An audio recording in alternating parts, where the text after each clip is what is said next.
So, and this is the famous incident of Heraculus quizzing the Prophet ﷺ through a messenger. And let us go straight to the hadith, that there was a man from the tribe of At-Tanukh. So he's called the Tanukhi, the one from the tribe of At-Tanukh. We don't even know his name. That used to live in Hims. Hims is, of course, Syria. May Allah subhanahu wa ta'ala free that land from the tyrant that is currently occupying it, and from the tyrannical forces that are fighting within it. There's a tyrant on top, and then there are tyrannical extremists on the bottom.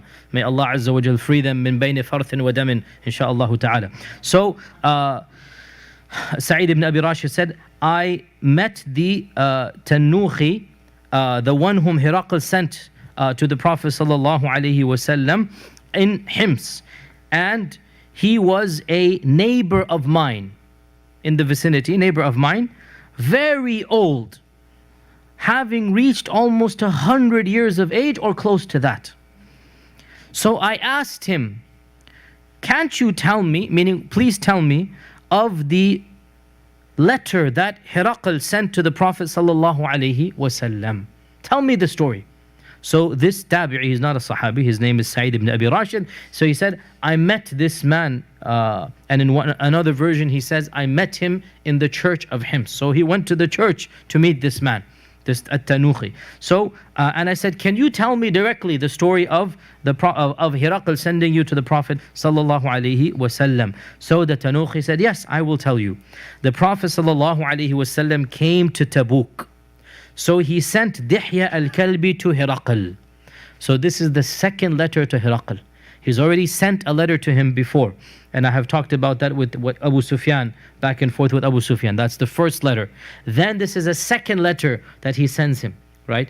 And when the messenger, meaning Dihya, came to Heraculus, Heraculus called the Batariqa and the Qisis of Rome. The Batariqa is the patriarchs, Batariqa the patriarchs, and the Qisis the priests. So the priests and the patriarchs of Rome, he called them all together and he locked the door. And he said to, this is now the elite of the religious clergymen, and he said to them, you have seen the status of this man and his affairs, where he has reached. Meaning, since he has sent me the first letter, now he's conquered so much, look at now his affairs. And he has now sent me a letter inviting me to one of three things. And this shows us it's a second letter, because the first letter, which is recorded in Bukhari, doesn't have this. That's the first letter. This is the second letter. And he's invited me to one of three things. Number one, I either follow his religion. Or number two, what will be the second choice? Give money. Give him money and we keep our land.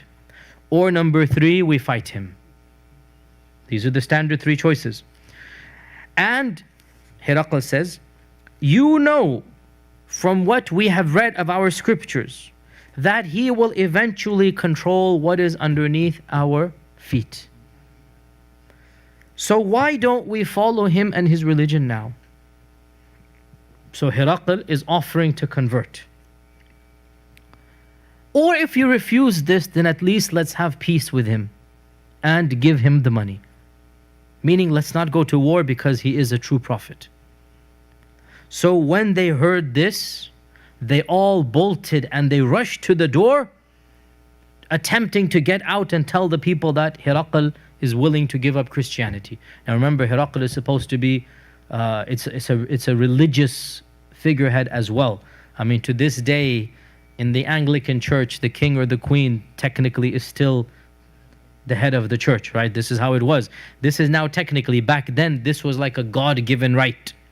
As the head of the political system, you are appointed by God to defend the church. That's what they would understand. So to suggest that I'm going to become a Muslim, this is too much for them. So they rushed to the door, they found it bolted. So then he said and then they said to him, are you telling us to give up Christianity or to become servants to a Bedouin coming from the Hijaz? عَبِيدًا لِأَعْرَبِيًّا جَاءَ مِنَ الْحِجَاز. You want us, the Roman civilization, to become servants to the Bedouins from Hijaz? So when he saw that they would not give up their position. He then said to them, this was only a test. I am trying and testing you to see how firm you are. So he got rid of them. Then Heracle called one of the Arabs of his entourage, of the Nasara al-Arab, and he said to me, find for me a man who is Arabiyul Lisan, he speaks Arabic and he is a good messenger to memorize what he's going to say. I want to send a book to, or a message, or a risala to this man. So this Arab bought me the Tanukhi to Heracle. Clear now, right? So the middleman basically brings the Tanukhi. Here is a guy you can trust. So he brings me to Heracle. And Heracle gave me a message, a parchment, you know, the risala. And he said, take this to that man, and whatever you forget of his speech and conversation, just pick and memorize 3 things. The whole conversation you can forget, just memorize for me 3 things. Number one, see or check, does he mention the letters that he wrote to me? The previous letters, does he mention that? Does he mention the letters that he has written to me?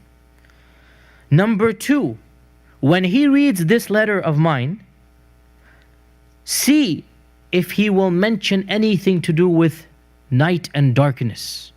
So there's some test question in the letter, right? If he reads the letter, just see if he's going to mention the night or the darkness. And number 3, see on his back, is there something that causes you to be alarmed, something different that should not be on the back of any man? See on his back. So from this we learn that there are 3 signs that are mentioned in the classical books of our Prophet ﷺ. So the Tanukhi said, I went to his book, with his risala until I arrived at Tabuk. Now, Tabuk is literally 1 day's journey from the Syrian border of our times. Literally, I mean, in our times, it's like an hour's drive in the car. It's used of the northernmost place. So, you know, the Risala Dihya goes up, then this man comes down, okay? So he comes and he sees the Prophet ﷺ at Tabuk.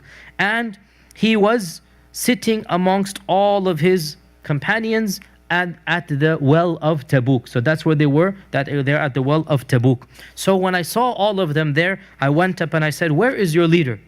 So they pointed and he said, Ha huwa dha, he is over there. And this demonstrates that the Prophet was not wearing garments and clothes that made him stand up from the rest of the crowd. So you cannot be, all of them were dressed similarly. So which one is the leader? So they pointed. So he went, he said, I went walking towards him until I sat down in front of him and I gave him the book. Nawaltuhu kitabi. I gave him the book. So he put it aside. He didn't read the book. He didn't read the letter. He put it aside. And he said, where are you from? I said, I am from the tribe of Tanukh. I am from Tanukh.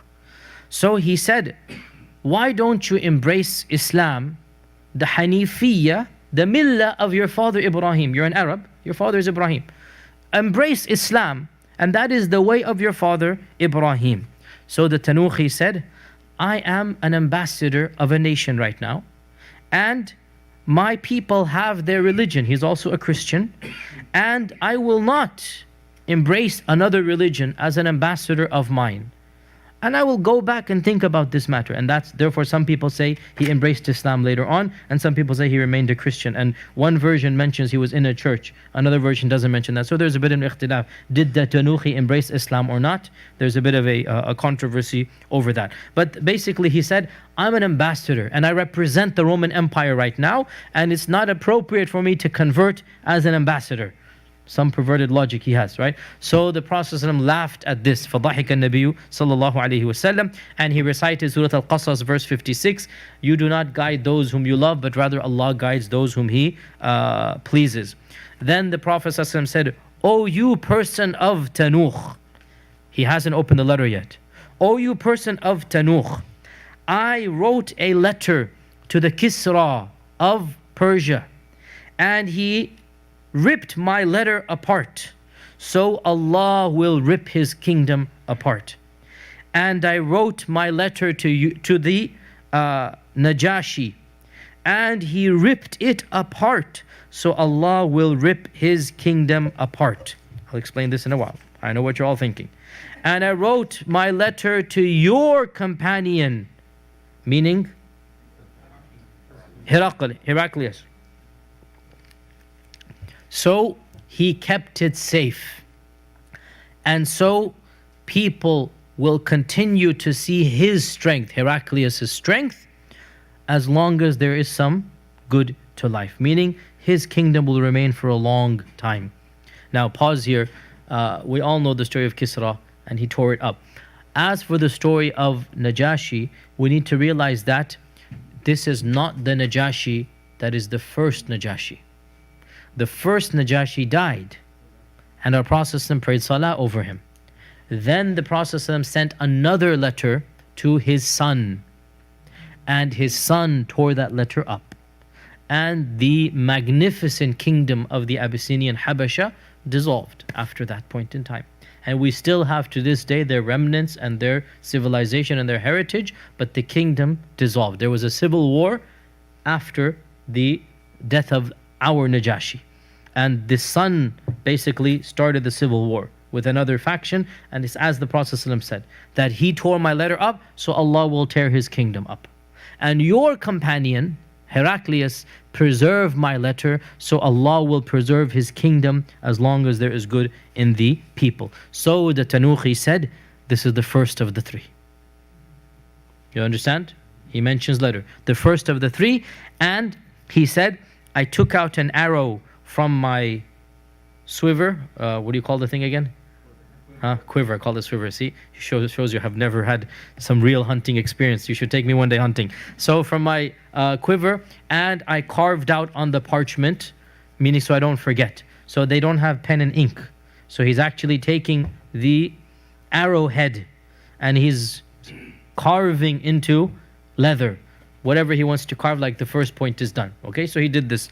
Then the Prophet ﷺ, so I said to the Prophet ﷺ, Tanuhi is saying, I said to him, who is your secretary that will read to you? Who reads? Meaning read the letter. So the Prophet ﷺ said, Muawiyah. And Muawiyah is one of the Kutab al-Wahi. He's one of the people who would read and write the revelation and be an ambassador or a scribe. So Muawiyah. So Muawiyah was called. Muawiyah then reads the letter, and inside the letter there was a question Heraclius is sending to the Prophet ﷺ. Clear? Right? So in that letter, Heraclius is saying, you pretend to invite me to a heaven that is as broad as the heaven and the earth. Jannatin arduha as-samawati wal-ard. U'iddat lil-muttaqin. You are saying there is a Jannah that is as big as the heavens and earth, that is prepared for the muttaqin. So, if that is the case, that heaven is as big as the heaven and earth, where then is hell? This is the question, the trick question. Don't look at me, it's Heraclius, right? This is the trick question. If heaven is so big that it takes up Jannatan arduha as-samawati wal-ard, right? Where is hell? So our Prophet ﷺ said, Subhanallah, wa ayna al-laylu idha aqbala an-nahar. Subhanallah, where does the night go when the day comes? So what just happens here? Question 2, right? So the Tanuhi says this is the second. And later on he takes out his arrow and he scribes on his leather parchment what he needs to scribe down, that the second thing is done. Then when he finished reading the letter, the Prophet ﷺ said, you are an ambassador and you have a right over us as an ambassador. And if we had something to give you, we would have given you. But right now we are in travel and I don't have anything. So he's excusing himself that ambassadors deserve gifts. Which is the nature of all customs of the world, that when the ambassador comes, you give the ambassador a gift, right? This is the nature of all political realities. And the Prophet ﷺ is conforming to those political customs. There's nothing wrong with conforming to political custom. But he is saying, we are now in a safar and we don't have anything to give you. I'm sorry, I can't give you a gift because I'm not at home now. And this shows us the poverty of the Sahaba and of the people, that they don't have even these gifts. So somebody stood up and said, Ya Rasulullah, I will give him a gift. And he went to his tent and he came back and he gave him a yellow garment, hulla safra, and he gifted it to me. So the narrator says, who was the man who gave you the gift? So the Tanuhi says, it was Uthman ibn Affan. It was Uthman ibn Affan. That when the Prophet excused himself, I don't have anything, Uthman felt bad. He said, I will give him on your behalf. So Uthman gave one of his own garments to the Tanuhi. So the Prophet then said, who amongst you will host this man for the night? So one of the Ansar stood up and he said, I will host him. So I stayed with the man for the night. Then when it was time for me to go back, because he's a messenger, he's going to go back the next day. So I stood up to leave. And I went out from the majlis, and the Prophet ﷺ said, Ta'al ya akha Tanukh. Come here, O man from Tanukh. Come here, O person of Tanukh. So I came rushing towards him, until when I was standing in front of him, he pulled back his garment. And he said, come and look at what your Lord or your master has told you to look at. And so the Tanukhi said, I went behind him, and I saw a khatam, a seal, in between the two shoulder blades, like a circular ball or seal over there. And we learn from other traditions that it was a type of hair of an unusual color. We learn from yet other traditions it was as small as a pigeon's egg, which is literally like this, a pigeon's egg. It's a small thing, and it was perfectly in between the shoulder blades, and it was a physical growth of hair in a small manner, in a color that is not typical.